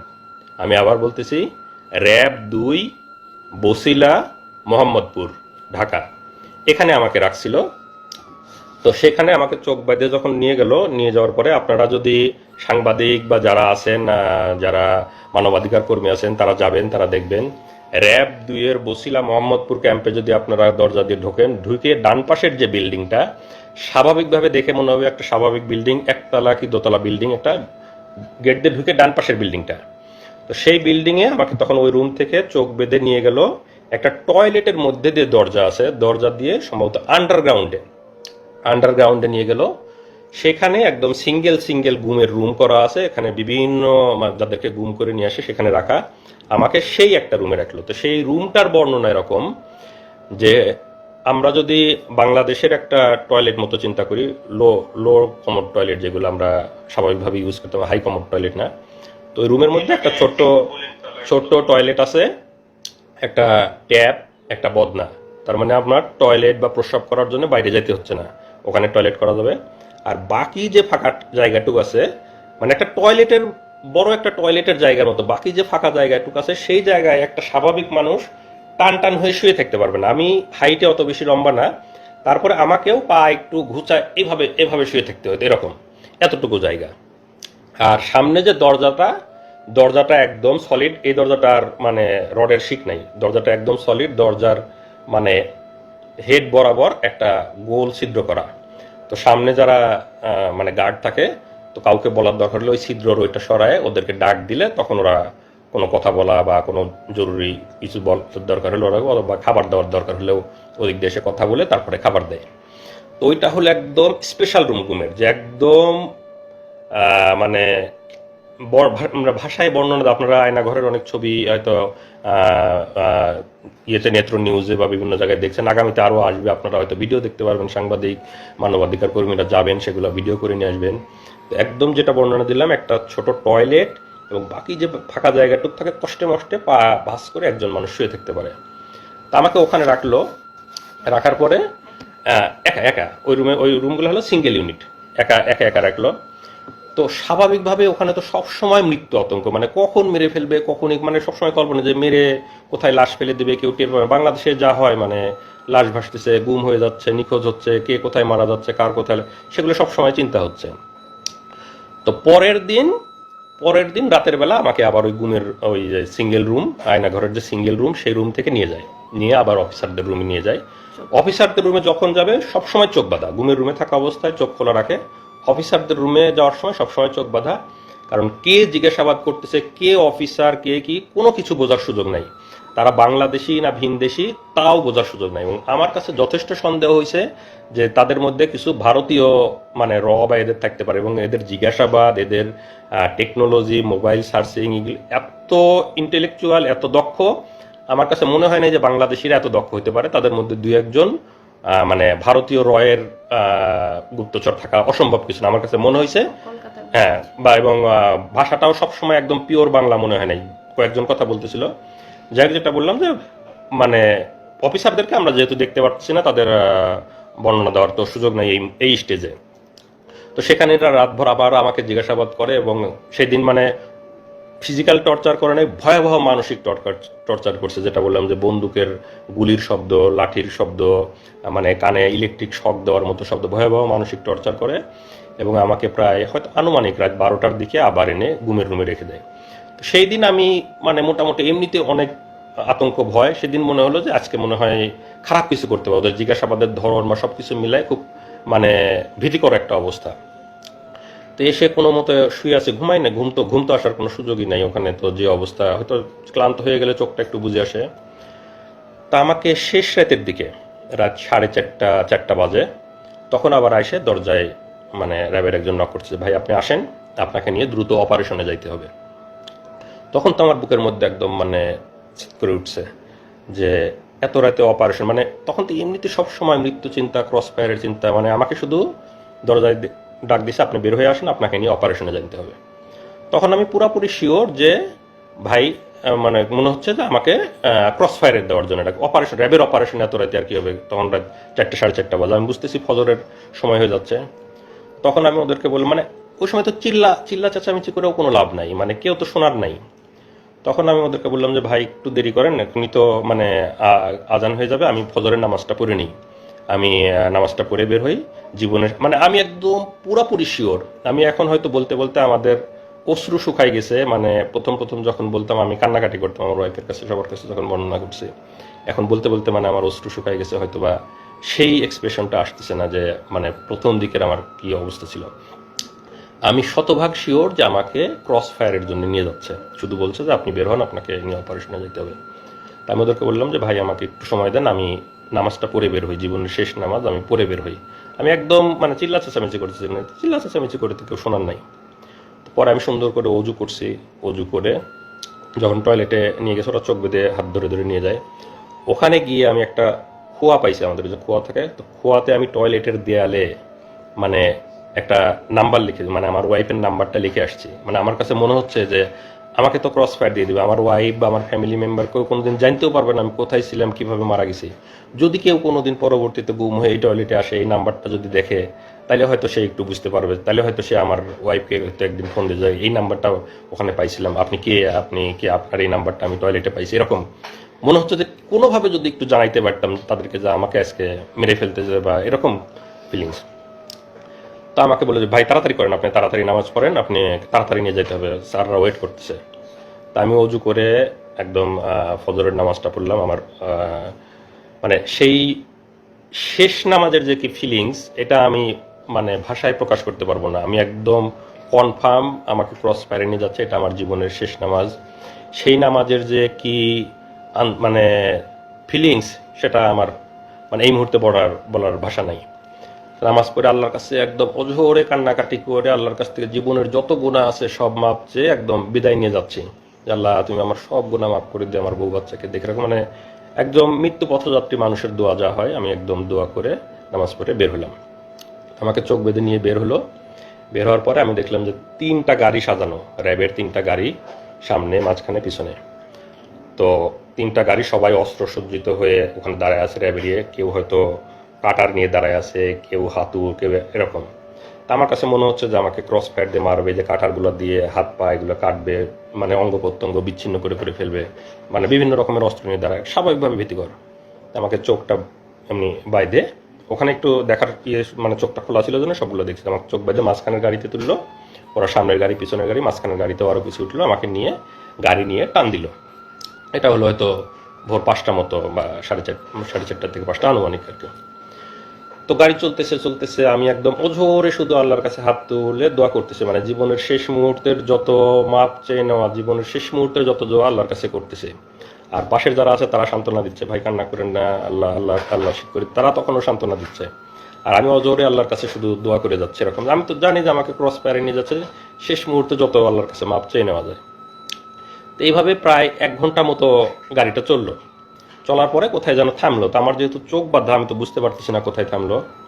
তো গাড়ি থামানোর পরে ওরা মনে হলো যে 10-15 মিনিট কোথায় যেন গেছে আশেপাশে, মানে আমার সাথে 2-1জন রেখে বাকিরা কোথায় যেন গেল 10-15 মিনিট। তো 10-15 মিনিট পরে এসে আমাকে গাড়ি থেকে নামানোর পরে, তো তখন আমাকে যেহেতু এয়ারপোর্ট থেকে তুলে নিয়ে গেছিলো, আমার লাগেজ, আমার ল্যাপটপের ব্যাগ সব কিছু আমার হাতে, আমার লাগেজটা ধরাই দিল, কাঁধে ল্যাপটপের ব্যাগটা দিল, আমার মোবাইলটা দেয়নি, মোবাইলটা দিলে যদি কোথায় কল দেই। তো ওই সময় আমার চোখটা খুলে দিল। চোখ যখন খুলে দিল তখন আমি দেখি আমাকে নামাই দিছে বিমানবন্দর স্টেশন, এয়ারপোর্টের অপোজিটে যে বিমানবন্দর স্টেশনের সামনে নামাই দিছে। তো এটার কারণ হলো যেহেতু আগের দিন সব জায়গায় নিউজ হয়ে গেছে যে কোরিয়াতে ফেরার পথে পিএইচডি গবেষক অপহরণ হয়েছে, আমার বাড়ি পাবনাতে, আমাকে বিমানবন্দরের সামনে থেকে পাওয়া যাচ্ছে না, বিমানবন্দরে যাওয়ার পথে পাওয়া যাচ্ছে না, এরকম নিউজ হয়েছে। এই জন্য ওরা আমাকে বিমানবন্দর স্টেশনের সামনে নামাই দিছে। নামাই দিয়ে তখন আমাকে বলতেছে যা, তোর যেখানে খুশি যা। আচ্ছা, আর একটা জিনিস, ওই নামানোর আগে গাড়ির মধ্যে আমার হাতে একটা দিয়ে ওই শয়তানটা, ওর নামটা আরেকটু পরে বলবো, মানে চরমভাবে একটা চাপ দিচ্ছে, একটা কি যেন একটা ডিভাইস আমার সবগুলো আঙ্গুলের মধ্যে দিয়ে, মানে মনে হচ্ছে সবগুলো আঙ্গুল ভেঙে ফেলতেছে, যাতে আমি শক্ত করে কোনো কিছু ধরতেও না পারে আমার লাগেজটা কোনো মতো। তো চরমই, আমি তো অনেক চিল্লা চেঁচামেচি করে গাড়ির মধ্যে আর কি। পরে নামাই দিয়ে লাগেজ ধরাই দিল, কাঁধে আমার ল্যাপটপের ব্যাগ, বলে যা যেখানে খুশি যা। পরে আমি তাকায় দেখলাম বিমানবন্দর স্টেশন। আমি তখনও ভাবতেছি, মানে আমার তখনও তো মৃত্যু আতঙ্ক, আমি ভাবতেছি যে আমি ছেড়ে দেবো, পিছন থেকে হয়তো গুলি করবে। গুলি করে মেরে ফেলবে। আর গাড়িতে যখন নিয়ে আসতেছিল তখন তো মনেই হচ্ছিল যে হয়তো আমাকে কোনো ব্রিজের উপরে নিয়ে যাবে, কোনো ফাঁকা জায়গায় নিয়ে যাবে, গিয়ে গুলি করে মেরে ফেলে দিবে নদীতে বা ব্রিজ থেকে ফেলে দিবে। মানে বাংলাদেশে যেভাবে লাশ ভাসি থাকে সেরকম আমি কল্পনা করতেছি, আল্লাহর কাছে দোয়া করতেছি। আর বিমানবন্দর স্টেশনে নামাই দেওয়ার পরে আমি দেখতেছি বিমানবন্দর স্টেশন, কিন্তু আমার মনের মধ্যে মৃত্যু আতঙ্ক। আমার কাছে মনে হচ্ছে যে আমি হাঁটতে থাকবো, পিছন থেকে মনে হয় গুলি করে মেরে দিবে আর কি, ক্রস ফায়ার করে দিবে, এরকম মনে হচ্ছে। তা আমি আশেপাশে হাঁটতেছি আর ওরা আমাকে ঘিরে ধরে হাঁটতেছে। তো যারা ঘিরে ধরে হাঁটতে, যেহেতু আমার এই স্টেজের চোখ খোলা, আমি তো সবাইকে দেখতে পাচ্ছি। আর কয়েকদিন গার্ড দিছে, গার্ডদের অনেকের তো চেহারা আমি দেখছি। তো সেই গার্ডদের অনেকের র্যাবের ড্রেস পরা, অনেকের ড্রেস ছাড়া, তো সব রকমই আছে। তা আমি আস্তে আস্তে এয়ারপোর্ট স্টেশনের ভিতরে ঢুকে গেলাম। তখন একটু একটু সকাল হয়েছে, এয়ারপোর্টের স্টেশনের কিছু লোকজন আসছে। তা আমার মধ্যে তো আমি দেখতেছি তারা আমার চারপাশে ঘিরে আছে। আবার আমার মনে হচ্ছে আমি যদি কোনোভাবে একটু ফ্যামিলিকে জানাইতে পারতাম। তা আমি ওখানে গিয়ে এক দুইজনকে রিকোয়েস্ট করলাম, ভাই একটু মোবাইলটা দেওয়া যাবে, আমি একটু বাড়িতে কল দেবো। তো ওরা হয়তো আমার পিছন থেকে সিগন্যাল দিচ্ছে, খবরদার দেওয়া যাবে না। তো লোকজন না করলো যে না দেওয়া যাবে না, মোবাইল দিতে পারবো না। তো দুইজনকে আমি রিকোয়েস্ট করছি, ভাই প্লিজ আমাকে একটু মোবাইলটা দেন, আমি একটু আমার বাড়িতে কল দিব। মানে ওরা দেখতেছে আমি ওদেরকে দেখতেছি, কিন্তু তারপর আমি রিকোয়েস্ট করতেছি। তো ওদের হয়তো সিগন্যাল পায়, সে আর দেয় নেই। তো আমি স্টেশনে আরেকটু হাঁটতেই যে আমাকে প্রথমে হাত ধরে তুলে নিয়ে গেছিল, ওর নামটা আরেকটু পরে বলবো, যেহেতু এখনো পর্যন্ত আমি তো জানি না সে কে। তো যখন জানবো তখনই বলবো। যে আমাকে বিমানবন্দরে হাত ধরে তুলে নিয়ে গেছিল, যে শুয়োরটা, সেই এসে আবার আমার হাত ধরলো। হাত ধরে বলতেছে, এই আপনার নামে গোপন রিপোর্ট আছে, আপনারা সরকার বিরোধী লেখালেখি করেন, আপনারা নির্বাচনকে সামনে রেখে অপপরিকল্পনা করতেছেন। তো আপনাকে আমরা অ্যারেস্ট করতে আসছি। আমাদের কাছে গোপন রিপোর্ট ছিল যে আপনি এই মুহূর্তে এয়ারপোর্ট স্টেশনে আসবেন। আর ওই যে আমাকে গাড়িতে 10-15 মিনিট রেখে ওরা কোথায় যেন গেছিল, ওরা গিয়ে একটা ট্রেনের টিকিট কেটে নিয়ে আসছে। ট্রেনের টিকিট কেটে আমার ল্যাপটপের ব্যাগের মধ্যে ঢুকাই দিছে, যে আমি এইমাত্র পাবনার ঈশ্বরদী থেকে ট্রেনে করে এসে বিমানবন্দর স্টেশনে নামলাম। যেহেতু আগের দিন সব সংবাদ মাধ্যমে নিউজ হয়ে গেছে যে আমার বাড়ি পাবনাতে, আমি বিমানবন্দর থেকে উধাও হয়ে গেছি। তো ওরা ট্রেনের টিকিট কেটে দিয়েছে যে আমি ট্রেনে করে পাবনা ঈশ্বরদী থেকে এয়ারপোর্ট স্টেশনে এসে নামলাম। তো আমাকে ধরার পরে আপনার নামে রিপোর্ট আছে, আমার ল্যাপটপের ব্যাগ থেকে ট্রেনের টিকিটটা বের করে ওদেরই কিছু লোকজন সেট করা আছে এয়ারপোর্টের ওখানে, স্টেশনের ওখানেই। তো তাদেরকে দেখাচ্ছে, এই যে দেখেন ভাই, ওদের ট্রেনের টিকিট দেখাচ্ছে এরকম, যে দেখেন ট্রেনের টিকিট, আমাদের কাছে গোপন তথ্য ছিল, এখন ঈশ্বরদী থেকে এখানে আসবে, সেই গোপন তথ্যের ভিত্তিতে আমরা ওকে ধরতে আসছি, তো আপনারা সাক্ষী থাকলেন না। এইটা হলো আমার ট্রেনের টিকিট, কারণ আমি যে জামালপুর থেকে ইসলামপুর থেকে গেছিলাম তারিখ সহ, এটা আমার ট্রেনের টিকিট, যে আমি বিমানবন্দরে 3 দিন আগে গেছিলাম, এটা আমার ট্রেনের টিকিট। আর ওরা একটা ট্রেনের টিকিট কেটে ওই সময় আমার ব্যাগের মধ্যে ঢুকাই দিছিল। তো ঢুকাই দিয়ে লোকজনকে দেখালো যে ট্রেনের টিকিট, আপনারা সাক্ষী থাকলেন, ও এখন ঈশ্বরদী থেকে আসছে, এই সময় আমরা ওকে ধরে নিয়ে যাচ্ছি। তো কয়েকজন সাক্ষী রাখতে হয় ওখানে, ওদেরই দু একজন পানের দোকানদার বা আশেপাশে যারা, এই যে আপনাদের নাম দাম লিখে নিয়ে গেলাম, আপনারা সাক্ষী। হ্যাঁ, সাবিনা কনফেকশনারি, বিমানবন্দর স্টেশন একটা সাবিনা এখনো আছে কিনা জানি না। তো ওইখান থেকে আমাকে ওদের দু একজন সাক্ষী লিখিত রাখলো। আর ওখানে লোকজন আবার ওদেরই লোকজন নাটক সাজাচ্ছে, ওরা দেখাচ্ছে যে ওই মোবাইল বের করে, এই যে দেখেন ভাই, ফেসবুকে এরা বিভিন্ন সরকার বিরোধী লেখালেখি করে, যে ফেসবুকে আপনারা দেখেন এরা বিভিন্ন গুজব ছড়ায়, সরকার বিরোধী অপপ্রচার করে, এরকম লোকজনকে বলতেছে। আর লোকজন অনেকে আগে আসে, হায় রে সরকার এত উন্নয়ন করে, তারপরেও ছেলেরা সরকারের বিরুদ্ধে লেখে, এরকম দু একজন বলতেছে। তা আমি ওদেরকে আবার, আপনারা ওদের লোক, আপনারা যান, আপনারা ওদের এখানে নাটক করতেছেন, আমি ওদেরকে চিল্লাপাল্লা করতেছি। যখন আমাকে বলতেছে যে আপনার নামে রিপোর্ট আছে, আপনাকে আমরা ধরতে আসছি, আমি তখন চিল্লাপাল্লা করছি যে আমাকে গ্রেপ্তার করতে আসছেন, আমি তো 3 দিন আপনাদের ওখানে ঘুমছিলাম, এখানে আমাকে এনে নাটক করতেছেন, আমি খুব চিল্লাপাল্লা করছি। যারা আশেপাশের লোকজন অন্তত যাতে জানে যে আমাকে ওরা 3 দিন ধরে ঘুম করে। আমার খালি মনে হচ্ছে কেউ যদি আমার একটু ছবি তুলে নিউজে দেয় বা ফেসবুকে দেয়, অন্তত আমার ফ্যামিলি বা পরিচিত কারো না কারো নজরে আসবে। আমি খুব চিল্লাপাল্লা করি, ভাই আমাকে গুম করে রাখছিল, এরা আমাকে গুম করে রাখছিল, আমাকে ক্রস ফায়ারে দিবে, ভাই আমাকে মারি ফেলবে, কেউ আমার একটু ছবি তোলেন, কেউ একটু ফেসবুকে দেন, আমি এরকম চিল্লাবো। ওরা আমার মুখ চাপে ধরার চেষ্টা করছে, চুপ চুপ চুপ, এরকম 2-1 কিল ঘুষিয়ে দিচ্ছে আমাকে। তো ওরা ওদের মধ্যে তাড়াতাড়ি সাক্ষী নিয়ে আমাকে আবার বিমানবন্দর স্টেশন থেকে টেনে বের করে নিয়ে আসতো। আমাকে যখন বের করে নিয়ে আসতো তখনও আমি চিল্লাপাল্লা করতেছি, ভাই কেউ আমার একটা ছবি তোলেন, ভাই কেউ আমার একটা ছবি তোলেন, আমাকে ওরা নিয়ে যাচ্ছে, আমাকে গুম করে রাখছিল, কেউ একটু আমার ছবি তুলে একটু দেন, এরকম আমি বলতেছি। কিন্তু কেউই তো সাহস করে আর মোবাইল বের করে ছবি তুলতে পারতেছে না। তো ওরা নিয়ে এসে বিমানবন্দরের সামনে যে ওদের আবার গাড়ি দাঁড় করায়, আমাকে একটু আগেই তো ওদের গাড়িতে করে নিয়ে আসছে, আবার গাড়িতে করে নিয়ে আবার চোখ বেঁধে ওদের যে ক্যাম্প সেখানেই নিয়ে গেল। তো এই পর্যায়ে নিয়ে যাওয়ার পরে নিয়ে গেল, তখন তো সকাল হয়ে গেছে। তো ওখানে যাওয়ার পরে কিছুক্ষণ পরে আমাকে এই প্রথম অফিসারটা তার রুমে নিয়ে গেল, আমাকে ডাক দিয়ে নিয়ে গেল যে আমার সাথে এখন তো যেহেতু মানে হয়ে গেছে, ওখানে নিয়ে যাওয়ার পরে ওরা আবার সংবাদ, আমি তো জানি না সংবাদ সম্মেলন, যেহেতু আমি ঘুমে ওদের ওখানে আছি, ওরা জানে, ওরা বলবে যে এই সময় আপনারা জানেন সবাই যে সংবাদ সম্মেলন করলো ওরা সংবাদ সম্মেলন ডাকে, সব সাংবাদিক ডাকে, সব ওদের, যেহেতু তখন তো দালাল মিডিয়া ছিল, এখন ইনশাল্লাহ মিডিয়া সত্য কথা বলবেন, আপনারা সত্য কথা লিখবেন। তো মিডিয়াতে প্রচার করলো যে এই সেই কথিত পিএইচডি গবেষক, সে আসলে কোরিয়াতে কোনো পিএইচডি করতো না, তারা সরকার বিরোধী অপপ্রচার করত, সরকার বিরোধী লেখালেখি করত, সে গোপনে আজকে কোরিয়াতে পালাই যেতে লাগছিল। আমরা গোপন তথ্যের ভিত্তিতে বিমানবন্দর স্টেশন থেকে তাকে গ্রেপ্তার করে নিয়ে আসছি। তো এরকম সরকার মানে তাদের মতো করে সাজায় তারা সংবাদ সম্মেলন করে বিভিন্ন মিডিয়াতে দিয়ে দিল। দিয়ে দেওয়ার পরে ওখানে আমি তো এগুলো জানি, যেহেতু আমাকে ওখানে রাখছে, তারপরে আমাকে অফিসারটা তার রুমে ডাকলো চোখ খোলা অবস্থায়, এই প্রথম।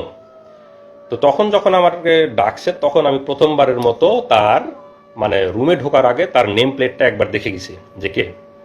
পরে তো ভিতরে ঢুকে তার সাথে আমার নাম ধাম ইয়েটাগুলো, তোমার নামে এখন মামলা দেওয়া হবে, আমরা তোমার নামে ডিজিটাল নিরাপত্তার মামলা দিয়ে তোমাকে ইয়ে করে দিবে, এরকম বলতেছে আর কি। তো যেহেতু নেম প্লেটটা দেখে গেছে, এই সময় আমি বলতেছি যে এই শুয়োরটা হলো আমাকে গুম করা থেকে শুরু করে সব কিছু নিজে হাতে করছে, এবং আমরা বসিলা মোহাম্মদপুর ক্যাম্পে যে 5 জন ছিলাম, 5 জনকে সে নিজে হাতে গুম করছে। এবং পরবর্তীতে আমি জেলে ছিলাম, জেলে থাকা অবস্থায় অনেকের সাথে কথা হয়েছে, তাদেরকেও সে গুম করছে। তা আমি তার ছবিটা আমার কমেন্টে দিয়ে দিব আপনাদের ইয়েতে, তার বিস্তারিত। তার নাম হলো মহিউদ্দিন ফারুকি। মহিউদ্দিন ফারুকি 2018 সালে র্যাব 2 বসিলা মোহাম্মদপুরে সে ছিল কোম্পানি কমান্ডার। পরবর্তীতে সে ওখান থেকে চলে যায় হলো পুলিশ সদর দপ্তরের সাপ্লাই শাখার এআইজি ছিল। এতটুকু পর্যন্ত তার ইনফরমেশন আমি জানি। এটা হলো মহিউদ্দিন ফারুকি, এটা হলো মহিউদ্দিন ফারুকির ছবি। আমরা জাস্ট ছবিটা আপনাদেরকে দেখাচ্ছি, আমি পরবর্তীতে আমার কমেন্টে দিয়ে দেবো বিস্তারিত। এইটা হলো সেই মহিউদ্দিন ফারুকি। এই শোর আমাকে গুম করছে, এবং আমার সাথে যারা 5 জন ছিল তাদেরকে নিজ হাতে গুম করছে। মহিউদ্দিন ফারুকি 2018 সালে র্যাব 2 এর কোম্পানি কমান্ডার, পরবর্তীতে পুলিশ সদর দপ্তরে সাপ্লাই শাখার এআইজি ছিল। আপনারা এর লিখে রাখবেন, এবং এর ব্যাপারে আপনারা অবশ্যই তো অ্যাকশন নেবেন যারা মানবাধিকার কর্মী এবং যারা আছেন আইন শৃঙ্খলা রক্ষাকারী বাহিনী। তো আমাকে ওই সময় একবার জিজ্ঞাসাবাদ যেহেতু করে, আমি ওর নেম প্লেটে দেখে গেছি। তো পরবর্তীতে ওখান থেকে আমাকে ওখানেই রেখে দেয়, এদিকে সংবাদ সম্মেলন ইয়ে করে আর কি। আর এর ব্যাপারে আরেকটু বলে রাখি, মহিউদ্দিন ফারুকি এরা তো হলো যে আমাদের নামে বিভিন্ন রকম অপবাদ দিয়ে আমাদেরকে মানে কালার করার বা আমাদেরকে অপমানিত করার চেষ্টা করেছে। এই মহিউদ্দিন ফারুকি আপনারা নাম দিয়ে সার্চ দিবেন, মহিউদ্দিন ফারুকি নাম দিলেই দেখবেন এর নামে বিভিন্ন রিপোর্ট আইছে। পুলিশ সদর দপ্তরের সাপ্লাই শাখার এআইজি থাকা অবস্থায় নারী কেলেঙ্কারিতে এক মহিলাকে সে অবিবাহিত মানে বিবাহ বহির্ভূত মহিলাকে নিয়ে এসে সে নিয়মিত তার সাথে শারীরিক সম্পর্ক করত তার অফিসেই, এবং সেই মহিলা এক পর্যায়ে প্রেগনেন্ট হওয়ার পরে সে মহিলাকে কোনোভাবে জোর করে ওষুধ খাওয়ায় অ্যাবর্শন করানোর পরে পরবর্তীতে আবার সে শারীরিক সম্পর্ক করতে থাকে, মহিলাটা আবার প্রেগনেন্ট হয়। পরবর্তীতে যখন সে আবার জোর করে অ্যাবর্শন করাতে যায়, তখন মহিলাটাও কোনোভাবে উনি হয়তো আমার এই লাইভ যদি কোনোভাবে শুনে থাকে, মহিলাটাও কোনোভাবে হয়তো কোনো পাওয়ারফুল কারো মানে পরিচিত, সে তখন সেটা মানে মামলা করে তার নামে এবং সংবাদ সম্মেলন ইয়ে করে। এই মানে শোরের নামে আপনারা সার্চ দিলেই পাবেন মহিউদ্দিন ফারুকি ভ্রূণ হত্যা মামলা, তার নামে 2টা না 3টা মামলা হয়েছে, এবং সে তখন সাময়িক বরখাস্ত র্যাব সদর দপ্তর মানে পুলিশ সদর দপ্তর সাপ্লাই শাখার এআইজি থাকা অবস্থায় তখন থেকেই সে সাময়িক বরখাস্ত। এগুলো হলো এদের চরিত্র। এরা হলো এরকম মানে বিবাহ বহির্ভূত এরকম মানে ব্যভিচার এগুলা নিয়ে থাকে, এবং তারা আমাদের নামে বিভিন্ন রকম অপবাদ দেওয়ার চেষ্টা করে, এবং তখন থেকেই মানে সাময়িক বরখাস্ত অবস্থায় আছে। এগুলো হলো এদের বাস্তব চরিত্র। তো ওখান থেকে তারপরে আমাকে যখন ওখানে রাখে সংবাদ সম্মেলন করার পরে আমাকে নিয়ে পেপার পত্রিকায় ওদের মতো করে ভুয়া রিপোর্ট দেয়। এবং ওই দিন রাতে আমি যেহেতু বিমানবন্দরে চিল্লা চেঁচামেচি করছি যে আমাকে আমাকে ওরা গুম করে রাখছিল, আমাকে কেউ ছবি তোলেন, কেউ আমার একটা ছবি তুলে রাখেন, আমাকে ক্রজে এরকম বলছি। তো তখন ওই দিন রাতে ওরা এইটা বুঝতে পারছে যে আমি লোকজনকে বলে দেওয়ার চেষ্টা করছি, ওরা ওদেরকে ধরা খাওয়ানোর চেষ্টা করছি। তো ওই দিন রাতে আমাকে ভয়ানক টর্চার করছে, শারীরিক টর্চার, যে তুই খুব চালাক না, তুই আমাদেরকে ধরাই দেওয়ার চেষ্টা করছিস যাতে আমরা ধরা পড়ে যাই, আমরা তোকে গুম করছি, এরকম চিল্লা চেঁচামেচি, মানে অনেক অকথ্য ভাষায় গালিগালাজ করছে। এবং ওই দিন রাতে আমাকে টর্চার করছে। তো টর্চারটা এরকম, রাতের বেলা আমি বলি আসলে, ওই দিন রাতে আমাকে চোখ বেঁধে ওদের আবার রুমে নিয়ে যায়। মানে দিনে চোখ খোলা ছিল, রাতের বেলা চোখ বাঁধা অবস্থায় আবার রুমে নিয়ে যায়। রুমে নিয়ে গিয়ে আমার এভাবে দুই হাতটা এরকম বাঁধে, এখানে হাত বাঁধে, আমার দুই পা বাঁধে, দুই পা এবং দুই হাত বাঁধে। আমার এই হাতের মধ্যে দিয়ে এই দিক দিয়ে একটা বাঁশ মতো ঢুকাই দেয়, আমি তো চোখ বাঁধা দেখতে পাচ্ছি না, বাঁশ মতো এরকম আড়াআড়ি ঢুকাই দেয়। এবং আমার পায়ের উপরে এখানেও আড়াআড়ি একটা বাঁশ মতো রেখে দেয়। তো দুইটা বাঁশ, আমার দুই পায়ের উপর আড়াআড়ি একটা, আমার হাতের উপর আড়াআড়ি একটা। আর এই দুই বাঁশের উপরে, মানে এই বাঁশের উপরে 2-4 জন, ওই বাঁশের উপরে 2-4 জন এরকম দাঁড়ায়, মানে রুটি বলার মতো, যেরকম মানে আমরা যেরকম বেলন দিয়ে রুটি বলি, এইরকম একদম চাপ দিয়ে এরকম বলতেছে। আমি তো মানে চিল্লাই করছি। যখন চিল্লাচ্ছি তখন আমার মুখের মধ্যে গামছা গুঁজে দিছে, যাতে মানে চিৎকার বাইরে না যায়। আমার মুখের মধ্যে চিল্লাচ্ছি। পরে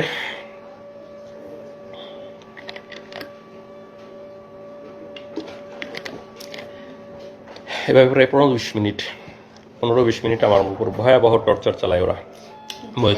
মহিউদ্দিন, এই সেই গেঞ্জি, বলতে ভুলে গেছি, এই সেই গেঞ্জি, যে গেঞ্জি পরা অবস্থায় আমাকে তুলে নিয়ে গেছিল, এই গেঞ্জি পরা অবস্থায় ছিলাম। এই গেঞ্জি পরা অবস্থায় আমাকে ওই টর্চার করে, রক্ত এবং ময়লা মিশ্রিত সেই গেঞ্জি। আমরা 5 বছর সেই গেঞ্জিটা যত্ন করে তুলে রাখছিলাম আজকের দিনের জন্য, যে আজকের এই দিনে আমরা এই গেঞ্জিটা পরে আপনাদের সামনে বলবো।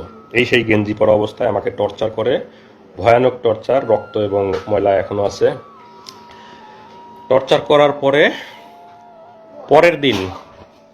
পরের দিন সকালে আমাকে থানায় পাঠাবে। আমার নামে এর আগে কোনো মামলা নাই, কোনো রিপোর্ট নাই, কোনো মামলা নাই।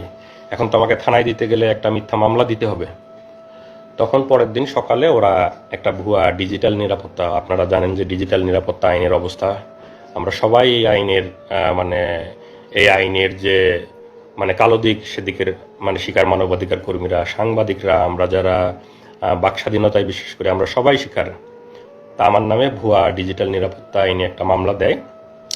মামলা দিয়ে সকালে আমাকে থানায় পাঠাবে। থানায় পাঠানোর আগে আমার তো এই ড্রেসটার অবস্থা খুবই খারাপ, রক্ত ময়লা সব কিছু ভর্তি। এইটা পরে যখন আমি থানায় যাব, থানা থেকে যখন কোর্টে উঠবো, তখন তো সবাই দেখবে আমার অবস্থা। তখন ওরা করে কি, আমার যেহেতু লাগেজ ওদের কাছেই, আমাকে এয়ারপোর্ট থেকে তুলে নিয়ে গেছে, লাগেজ তো ওদের কাছেই, লাগেজে আমার জামা কাপড় আছে, লাগেজ থেকে অন্য একটা গেঞ্জি নিয়ে আসলো। অন্য একটা গেঞ্জি নিয়ে এসে আমাকে বললো যে এটা চেঞ্জ কর। এটা খুলে আমাকে ফ্রেশ যে একটা গেঞ্জি, সেই একটা গেঞ্জি পরতে দিল, এই গেঞ্জিটা পর।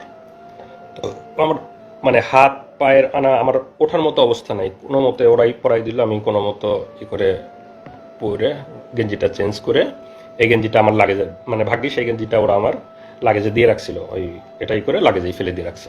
পরবর্তীতে তো আমি জেল থেকে বের হওয়ার পরে যখন লাগেজ নিয়েছি, তখন আসলে এই গেঞ্জিটা আবার পাইছি। তো আমাকে ফ্রেশ একটা গেঞ্জি পরায়ে আমাকে থানায় পাঠায় দেয়। থানায় পাঠায় দিয়ে সেখানে যেটা বললাম যে আমার নামে মিথ্যা ডিজিটাল নিরাপত্তা আইনে মিথ্যা মামলা দেয়।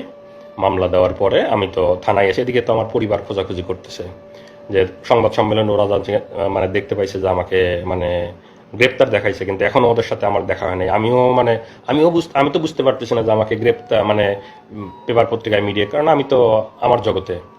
তো এই পর্যায়ে ওরাও খোঁজাখুঁজি করতেছে। তো এখন ও একটু সংক্ষেপে বলুক যে ওদের থানায় আসার পরের অভিজ্ঞতা। আমার কথা শেষ হয়েছিল যে আমার থেকে টাকা নিল, টাকা নেওয়ার পর তারা কনফার্ম করলো যে টাকা পেয়েছি, একটু পরে ছেড়ে দিব। তো আমরা ওয়েট করছি, আর কোনো খবর নাই।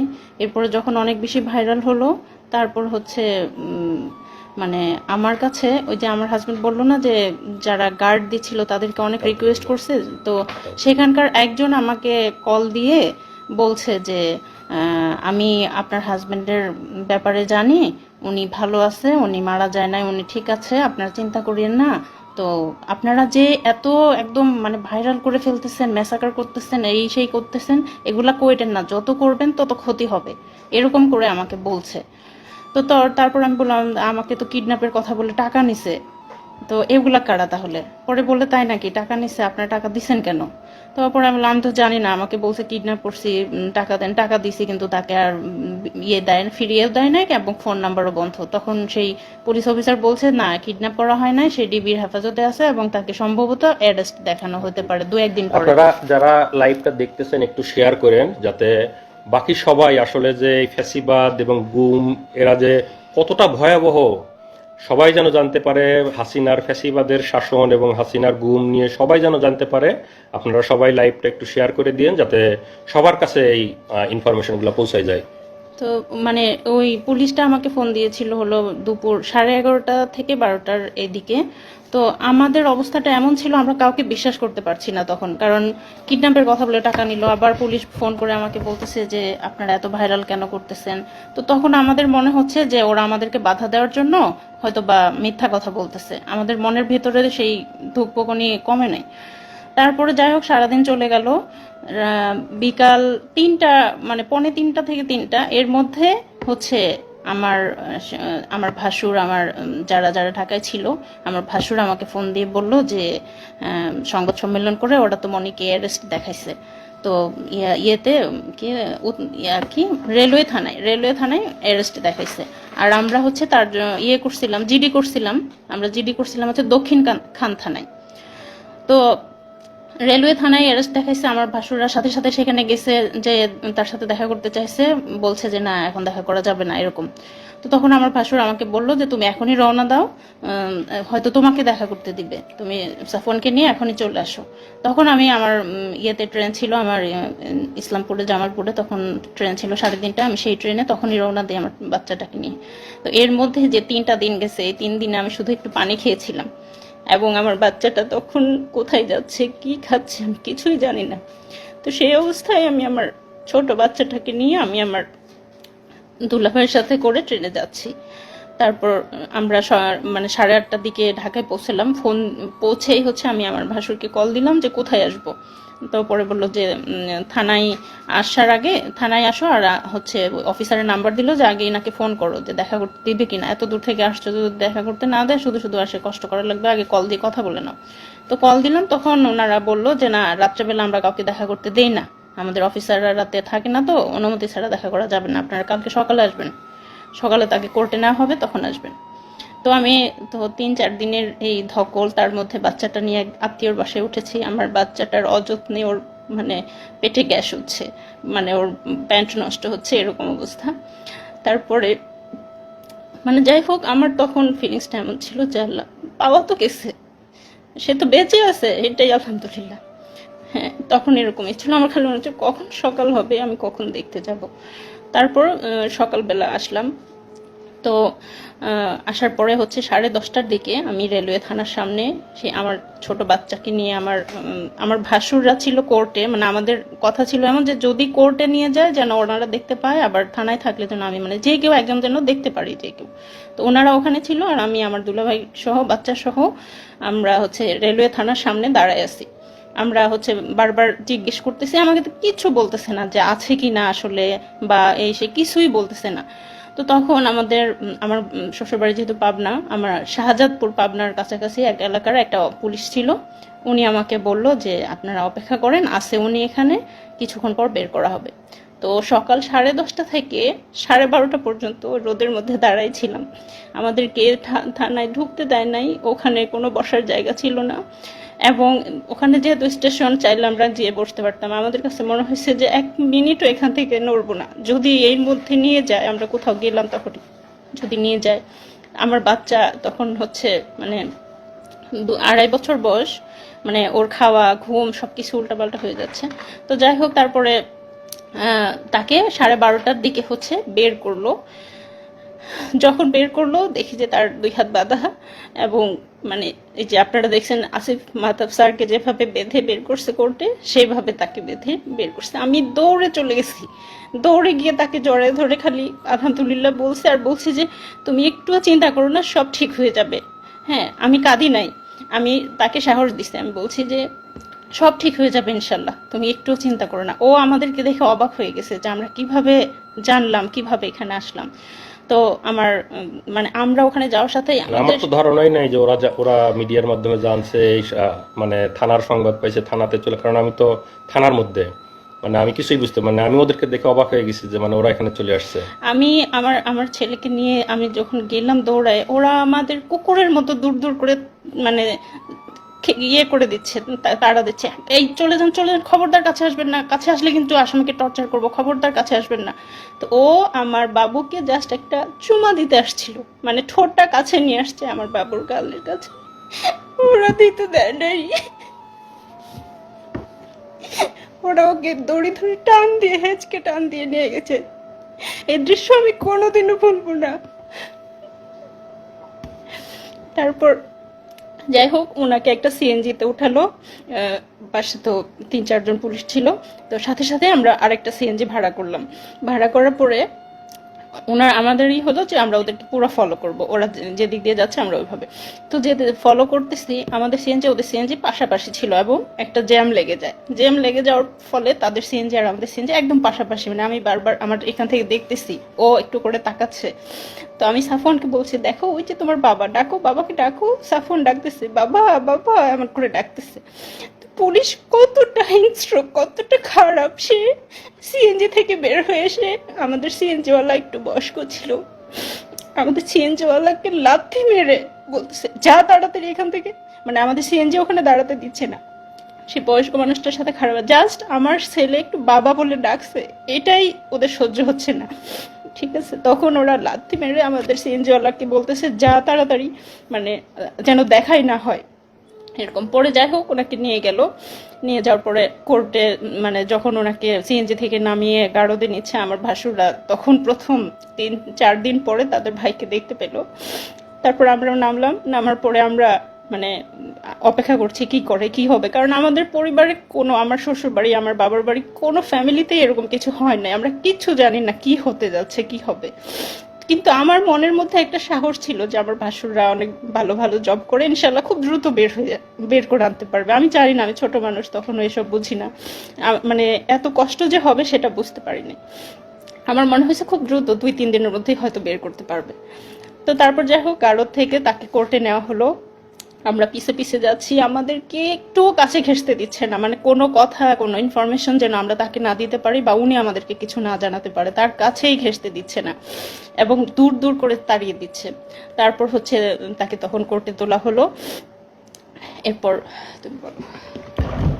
যে আসলে অভিজ্ঞতা বলতে গেলে আরো অনেক কষ্টের কথা, সবকিছু বলা এক লাইভে সম্ভব না। এরপরে তো আমাকে কোর্টে নিল গারদের, বা মানে কোর্টের কাহিনী আপনারা অনেকেই জানেন, যাদের পরিবারের অনেকে মামলা মোকদ্দমার শিকার হয়েছে। সেখানে কি অবস্থা সেটা আর বর্ণনা না করি, আমাদের লাইভ অনেক লম্বা হয়ে যাবে। তো আমাকে সেখানে যেহেতু বললাম যে ডিজিটাল নিরাপত্তা আইন, সরকার যে আইনটা করছে আমাদের বাক স্বাধীনতা হরণের আইন, আমাদের স্বাধীনতা হরণের আইন, সেই আইনে মিথ্যা মামলা দেয়, মামলা দিয়ে আমাকে কোর্টে চালান দেয়, এবং কোর্ট থেকে আমাকে রিমান্ড দেওয়া হয়। আইনজীবী, আমি তখন আমার আমার আমার আইনজীবী বলছে যে পিএইচডি করে, পিএইচডি শেষ, মানে শেষের ইয়েতে, মানে স্কলার, সে রিসার্চার। এত কিছু শোনার পরেও বিচারক আমাকে রিমান্ডে দিছে, আসিফ মাহতাব স্যারকে বা আমাদের সম্মানিত শিক্ষকদেরকে যেভাবে দেওয়া হয় সেভাবে আমাকে প্রথমে 3 দিনের রিমান্ডে দেয়, পরে আরও 1 দিনের রিমান্ড, এবং সেগুলোর অভিজ্ঞতা বর্ণনা করতে গেলে আরও অনেক লম্বা হয়ে যাবে, তো সেগুলো আজকে বর্ণনা না করি। তো 3 দিনের মানে রিমান্ডগুলো শেষ হওয়ার পরে আমাকে রিমান্ডের ওখানে আমার ফ্যামিলির কাছ থেকে টাকা দাবি করছে, আমার কাছে ফ্যামিলির কাছ থেকে টাকা করছে, আমার ওখান থেকে টাকা নিছে, আমার মোবাইলটা ওদের কাছে ছিল। মানে হাসিনা তো সারা বাংলাদেশে মানে পুলিশ এবং সব জায়গায় যে দুর্নীতি করছে, ওরা ওখানেই আমাকে বলতেছে যে মানে টাকা দিতে হবে। মানে ওখানে আমি কিভাবে টাকা দিব, তখন মানে আমাকে বিভিন্ন রকম ভয়ভীতি দেখাচ্ছে, আমার ফ্যামিলির উপর ইয়ে করবে, ফ্যামিলির উপর মানে ফ্যামিলিকেও জড়াবে এগুলোর মধ্যে। তখন আমি ওদেরকে বললি যে আমার মোবাইলটা আপনাদের কাছে আছে কিনা। হ্যাঁ, মোবাইল আছে। তখন আমি যেহেতু ইন্টারনেট ব্যাংকিং ইউজ করতাম, আমার কোরিয়ার যে ইন্টারনেট ব্যাংকিংয়ের অ্যাপস আমার মোবাইলে ইনস্টল করা ছিল, আমি ওখান থেকে ওদের মানে বিকাশে মানে ইনস্ট্যান্ট 10,000 টাকা ট্রান্সফার করে দিই। তখন মানে একটু মানে ঠান্ডা, মানে পুলিশ তো ঘুষখোর, মানে আমাদের কাছ থেকে 1 লাখ টাকা ওদের কাছ থেকেও চাইছিল। চাইছে। তারপরে আমাকে মিথ্যা মামলা রিমান্ড শেষ করার পরে আদালতের মাধ্যমে আমাকে জেলে পাঠায় দেয়। তো জেলের অনেক অভিজ্ঞতা, জেল রিমান্ড এগুলা বলতে গেলে আসলে আরও বিস্তারিত বলার সময় নাই, লাইভও লম্বা হয়ে যাবে। তো জেলের সবচেয়ে সুন্দর একটা অভিজ্ঞতা হলো যে আমাদের শহীদ দেলোয়ার হোসেন সাইদি হুজুর, সাইদি হুজুরের সংস্পর্শ পাইছি আমি ওই সময়। সাইদি হুজুর এবং আমাকে কেরানীগঞ্জ জেল থেকে কাশিমপুর জেলে পাঠানো হয়েছিল। তো কাশিমপুর জেলে যখন ছিলাম সাইদি হুজুর সেখানে ছিলেন। আমি এবং সাইদি হুজুর প্রায় 20-25 দিন একসাথে ছিলাম। বিকালে আমরা একসাথে হাত ধরে হাঁটতাম, সাইদি হুজুরের সাথে গল্প করতাম। অনেক অনেক অনেক নসিহা করছে, আমার হাত ধরে আমার ওই যে টর্চার করছে, আমার আঙ্গুলগুলা প্রায় আমি 3 মাস এই দুইটা আঙ্গুল মানে কোনোভাবেই আমি মানে এরকম ভাঁজ করে এই 3টা আঙ্গুল দিয়ে আমি খাওয়া দাওয়া করতাম। এই দুইটা আঙ্গুলের কোনো ফিলিং ছিল না। ওরা এমনভাবে মানে টর্চার করে যে এখানে বাইরে থেকে বোঝা যায় না, ভিতরের নার্ভ এবং ভেসেলগুলো যাতে ড্যামেজ হয়ে যায়। তো এই কারণে চাপ দেওয়ার ফলে হাত এবং পায়ের নার্ভগুলা কাজ করে না। বাইরে থেকে দেখে মনে হবে যে হালকা একটু দাগ বা এর মতো, কিন্তু ভিতরের নার্ভ মানে ড্যামেজ হয়ে যায়। এই কারণে দেখা যায় যে এদিকের সাপ্লাইগুলো বন্ধ হয়ে যায়। তো আমার এই দুইটা আঙ্গুল প্রায় 3 মাস কোনো ফিলিংস পাইতাম না আমি। এবং আমি যেহেতু রিসার্চার, আমি পাইপেট ইউজ করি, আমি তো সবসময় এই ফিঙ্গারটা ইউজ করতে হয়। তো এই ফিঙ্গারের আমি কোনো মানে ইয়েই পাইতাম, কোনো ফিলিংসই পাইতাম না। এটা তো এই ভাঁজ করা বা কোনো ফিলিংস ছিল না এই দুইটা আঙ্গুল প্রায় 3 মাস। তো দেলোয়ার হোসেন সাইদি হুজুরের সভাপতি ছিলাম, উনি আমার হাতে মেসেজ করে দিচ্ছে, দোয়া করছে সাইদি হুজুরকে আল্লাহ জান্নাতুল ফিরদাউস নসিব করুক। এটা আমার জেলের সবচেয়ে সুন্দর অভিজ্ঞতা যে সাইদি হুজুরের মতো একজন মানুষের সহচর্যে আমি প্রায় 20 দিন ছিলাম। উনি আমাকে ওনার একটা ফতুয়াও গিফট করছিলেন ওই সময়। আর এই যে আমরা এতদিন পরে আজকে লাইভে আসছে, আপনারা সবাই জানেন যে বাংলাদেশ কোন ফ্যাসিবাদের মধ্যে ছিল। আমাদের কোনো বাক স্বাধীনতা ছিল না, আমাদের বলার কোনো সুযোগ ছিল না, বলার কোনো অধিকার ছিল না, মিডিয়া আমাদের কথা প্রচার করতো না। আমাদের পরিবারের উপর টর্চার করা হতো, পরিবারের আমি কোরিয়াতে চলে আসছি, আবার আল্লাহ আমাকে জেল থেকে বেরো অনেক কঠিন পথ পাড়ি দিয়ে আসতে হয়েছে, সেগুলা অন্য কোনো একদিন বলবো। তারপরেও আমার এখানে পিএইচডি ডিগ্রি হয়েছে, আল্লাহ আমাকে ভালো চাকরি মিলাইছে, অনেক ভালো আছি। কিন্তু তারপরেও তো মানে দেশের প্রতি টান আছেই। আর এতদিন যে আমরা বলতে পারি নাই, কিন্তু এর মাঝে তো আমরা চুপ ছিলাম না। আমরা যারা বলতে চাই তারা তো আমরা বিভিন্নভাবে বলার চেষ্টা করি। আমি আল জাজিরাতে, বিবিসিতে, আমাদের শ্রদ্ধেয় সামি ভাই, তাসনিম খলিল ভাই, ওনাদের সাথে কথা বলছি, ওনাদের কাছে বলছি, বিবিসিতে বলছি, আল জাজিরাতে বলছি, সব জায়গায় হাসিনার ফ্যাসিবাদ, হাসিনার গুম, এগুলো আমরা অলরেডি ইন্টারন্যাশনাল মিডিয়াতে দিয়ে রাখছিলাম। এবং আজকের যে এই যে সরকারের পতন, এগুলো আসলে তো সব কিছুরই সম্মিলিত একটা মানে বাহিরে থেকে মানে র্যাবের যে স্যাংশন বা র্যাবের এগুলো সব কিছুই আসলে এই সম্মিলিত মানে রিপোর্ট বা এগুলোর মাধ্যমে হয়েছে। এবং আমি যেহেতু পিএইচডি রিসার্চার ছিলাম, আমি তো স্বাভাবিকভাবেই মোটামুটি তাদের সাথে ইংরেজিতে কথা বলতে পারবো। তো আমি তাদেরকে সব কিছু বিস্তারিত বলছি, বিবিসি, আল জাজিরা এবং মানবাধিকার সংগঠনগুলোকে। তো আসলে শেষ কথা এটাই যে আমরা যারা প্রবাসে আছি সবাই দেশকে ভালোবাসে, স্বাভাবিকভাবে আমিও ভালোবাসি, দেশকে অনেক ভালোবাসি। দেশকে ভালোবাসি জন্যই পিএইচডি শেষ করে ইচ্ছা ছিল দেশে ফিরে যাব, দেশে থাকব, দেশের জন্য কাজ করব। সেই আশা আকাঙ্ক্ষা নিয়েই গেছি এবং নিজের যোগ্যতা বলে ইচ্ছা ছিল ইউনিভার্সিটিতে জয়েন করব, ইউনিভার্সিটিতে জয়েন করার চেষ্টা করেছি। কিন্তু আমাদের যেহেতু মেধাকে মূল্যায়ন করা হয় না, স্বাভাবিকভাবেই আমাকেও মূল্যায়ন করা হয় নাই। আমাকে দেশের জন্য কাজ করতে গিয়ে আমাকে আসামি হয়ে দেশ থেকে ফিরে আসতে হয়েছে। তো আমরা সেই কষ্ট নিয়েই এখনও আছি। শত কষ্টের পরেও আমরা আজকে আলহামদুলিল্লাহ বলি যে আমাদের শত জুলুম নির্যাতনের পরে আল্লাহ আমাদেরকে মুক্তি দিয়েছে, ফ্যাসিবাদ থেকে মুক্তি দিয়েছে, জালিমের শাসন থেকে মুক্তি দিয়েছে। এবং আজকে আমান আজমি, আরমান ভাইরা ফিরে আসছে আয়নাঘর থেকে, এটা দেখে আমরা কান্না করতেছি। আমি, আমার স্ত্রী, আমরা কান্না করতেছি যে আমরা 3 দিন ঘুমিয়ে আমাদের কি অবস্থা ছিল, মনের অবস্থা। এই ভাইরা 8-10 বছর ধরে গুম, তাদের মনের অবস্থা কি? আপনারা হয়তো তাদের কথাও শুনবেন, তারা আস্তে আস্তে হয়তো আসবে। তাদের মানসিক অবস্থার কি অবস্থা আমি জানি না। 3 দিনেই তো আমার মানসিক অবস্থা বর্ণনা করলাম।